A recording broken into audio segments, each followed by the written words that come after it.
Well, well, well.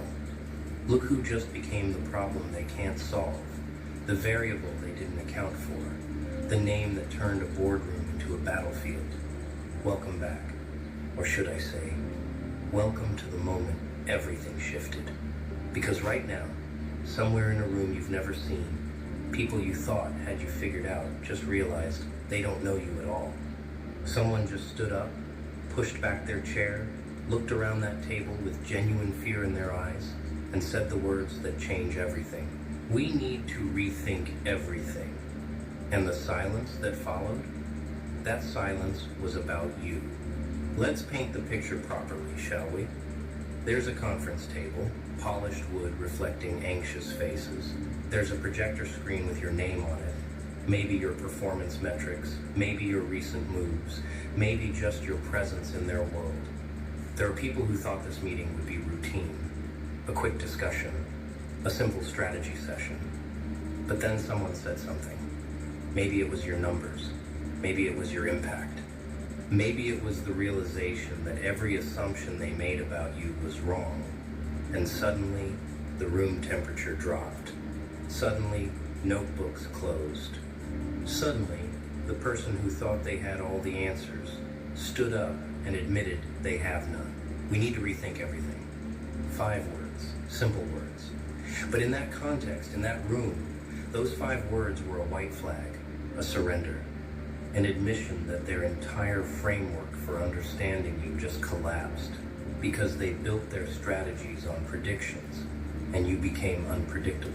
They based their moves on patterns and you broke the pattern.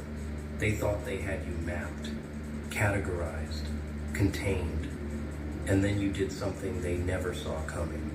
You evolved while they were busy planning. You transformed while they were still strategizing. You became the answer to a question they didn't even know they should be asking. And now? Now they're scrambling. Now the confident ones look confused. Now the decision makers look paralyzed. Now the ones who smiled at you last week are wondering if that smile is going to cost them something later. Because this meeting wasn't supposed to end like this. It was supposed to end with clarity, with direction, with everyone nodding in agreement about how to handle you. Instead, it ended with chaos. It ended with someone walking out. It ended with the realization that you are not a problem they can solve with their usual tools, their standard procedures, their comfortable assumptions. You want to know what triggered it? It wasn't one thing. It was the accumulation. It was the way you've been moving differently, thinking differently, showing up differently. It was the results they couldn't ignore. It was the reputation that started building outside their control. It was the conversations happening about you in rooms they're not invited to. It was the sudden awareness that while they were watching you from one angle, the world was seeing you from another, and their angle was wrong. Completely, embarrassingly, devastatingly wrong. And someone in that room finally had the courage or the fear to say it out loud. Here's what you need to understand.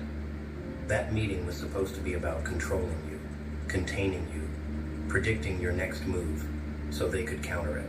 But midway through, the script flipped. Suddenly, it wasn't about you anymore. It was about them, about their miscalculations, about their outdated strategies, about the gap between who they thought you were and who you actually are. And that gap is massive. That gap is a canyon they just realized they can't cross. So someone stood up, because sitting in that room, pretending they had answers, felt more dangerous than admitting they don't. We need to rethink everything. Let that sink in. Everything. Not just their approach, not just their tactics. Everything. Their entire perception of you. Their assumptions about your limits. Their predictions about your trajectory. Their understanding of your motivations, their belief that they could read you, manage you, outmaneuver you, all of it shattered. And the beautiful, poetic justice of this moment is that you didn't have to say a word. You didn't have to defend yourself. You didn't have to prove anything. Your actions, your results, your evolution spoke so loudly that it silenced an entire room. Think about the timeline here. Weeks ago, maybe months ago, You were the topic of casual conversation. Easy to dismiss, easy to underestimate, easy to file away under handled or not a threat, or we know exactly what they're about. They had you in a box. A neat, comfortable, predictable box. And they checked on that box occasionally, nodded in satisfaction, and moved on to other concerns. But somewhere along the line, the box started shaking, and they ignored it. Then the box started cracking, and they made excuses. Then the box exploded, and now they're standing in the debris, looking at each other, asking how this happened. You happened. That's how. You refused to stay in their narrative. You refused to play the role they assigned you. You refused to be the person their spreadsheets predicted you'd be. And every time they tried to adjust their models to account for you, you'd already moved 3 steps ahead.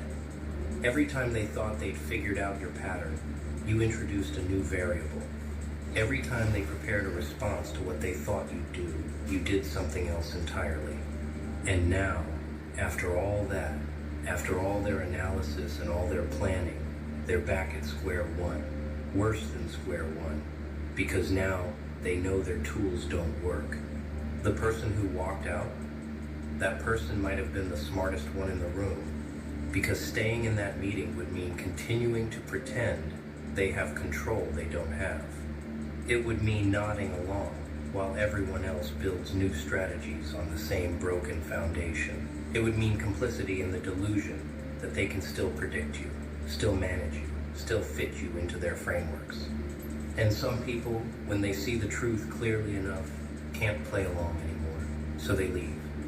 They walk out, and their exit becomes the loudest statement in the room. But let's talk about the ones who stayed. The ones who are still sitting there, staring at their notes, trying to salvage something from this disaster. They're the dangerous ones now. Not because they're smart, not because they have a plan, but because they're desperate. And desperate people make reckless moves. They'll try to speed up timelines. They'll try to force reactions from you. They'll try to provoke you into revealing your strategy because they've run out of ways to predict it. They need you to make a mistake so they can feel in control again. They need you to slip so they can say, "See, we knew it all along." Here's the truth that's keeping them up tonight. You're not making mistakes. You're making moves. Calculated, patient, strategic moves. And the difference between a mistake and a move is that a move serves your purpose, not theirs. Every time they expected you to react, you responded.